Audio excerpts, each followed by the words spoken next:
Hello friends, how are you doing? How are you? Here I am with Jake. Sometimes he appears behind me in the videos. Here he is accompanying me. Here he is, look.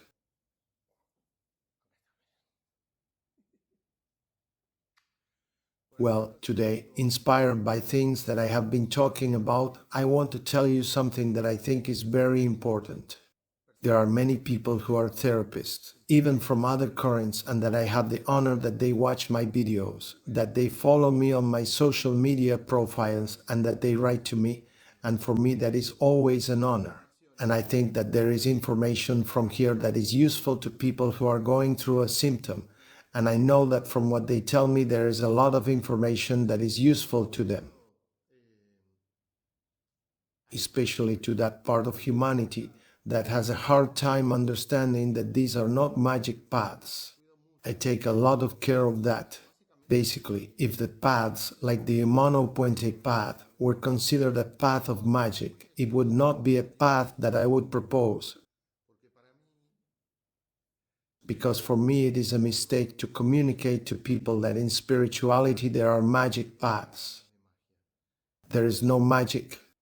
The magician knows that he is doing a trick, and that therefore there is no magic.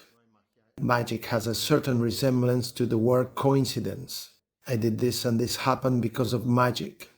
Whether I call that magic of the universe or whatever, everything here is logical. There is no magic, there is logic. There is a logic and everything has an explanation. One of the things that humanity has a hard time understanding is the difference in the functioning of the conscious mind and the unconscious mind. It is a mistake to look at the unconscious mind from the conscious mind and to try to understand the functioning of the unconscious mind assuming that it has the same roles as the conscious mind. That is one of the great problems that makes some people believe this is magic or that it is impossible for it to happen. The unconscious mind and the conscious mind are two very different things. And for that, in this book that I am writing, I use the analogy of the program and the programmer. For example, you are watching this video at this moment, and you are in your house and you are able to watch this video because there is a program on your computer or your phone that allows you to watch the video. If suddenly your computer fails, you will take it to a repair shop and there will be a programmer who will enter your computer. He will see where there is an error in the programming line, and he will probably find that somewhere a closing bracket was missing, or that a symbol was missing, or that a certain command was miswritten and then an error arose. He will go, rewrite that command line, and then the computer will function properly. That program, those command lines are the unconscious mind and the programmer is the conscious mind. Why do I bring up this difference?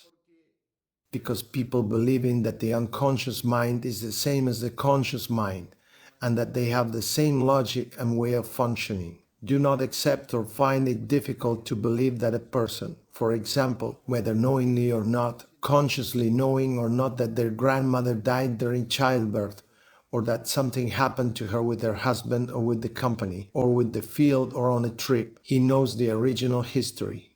But in a rhetoric sense exercise, one goes to that history. We are entering the programming line of the program. That history is changed, and one comes to the present. People sometimes say, no, that cannot be, because I remember how the history was. I saw that we just changed the history and that we put a new history, but I still remember the old history. And I usually tell them, the programmer also remembers how the program was before entering or at the moment of arrival. And he knows how the program was at the moment of leaving. That is the logic of the programmer, but the program does not look at that. The program simply executes that new command line and presents a screen, in this case, a universe, a modification in the symptom and in the person's life, related to this new programming line that it has. That is why one thing is the programmer, which is the conscious mind, and another thing is the program, which is the unconscious mind.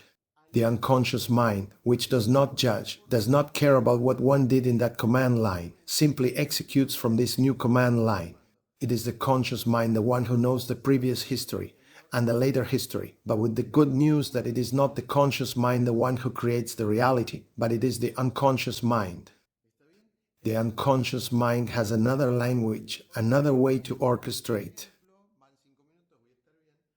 For example, for the conscious mind, what happened an hour ago is much closer than what happened a year ago.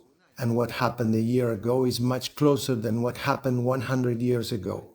Well, for the unconscious mind, that is not so. It is like that for the conscious mind. It is not like that for the unconscious mind. For the unconscious mind, what happened an hour ago is at the same distance as what happened a year ago, as what happened 100 years ago, because the unconscious mind is timeless. If when a person entered a scene they saw a drama, managed to express emotions in that drama, managed to modify things, they allowed someone who had not said something to say it. Someone who had not been hugged now is hugged and returns to the present. From the conscious side, they are remembering what happened and judge from the conscious mind, but there is something to take into account. The unconscious mind does not judge. It is innocent. You tell the unconscious, look, here is this person who was abandoned at the port at the age of 5 and she is crying. Well, now I return to that past. She says everything to her mother. She expresses everything. But this time her aunt comes and says, stay with me. She hugs her and takes her away. The conscious mind says, no, that history was not like that. And the unconscious mind says, all right, nothing to discuss. Now the history is like that. That is why one has to understand that everything has its logic. But with one caveat, reality is created from the unconscious mind. So today we are going to talk simply about that, the program and the programmer, the unconscious and the conscious. I send you a hug. I love you and thank you. I say this in each video, but the question is asked again below. How do I go to a consultation? Visit humanapuente.com. I have such a problem. How do I work on it? I recommend going to a consultation. I send you a big hug. I love you. Look for all the information at humanapuente.com. If you go to my Instagram profile, you will find a link there where it has all the frequently asked questions and what to do in each case. I love you. Have a nice weekend. I send you a hug.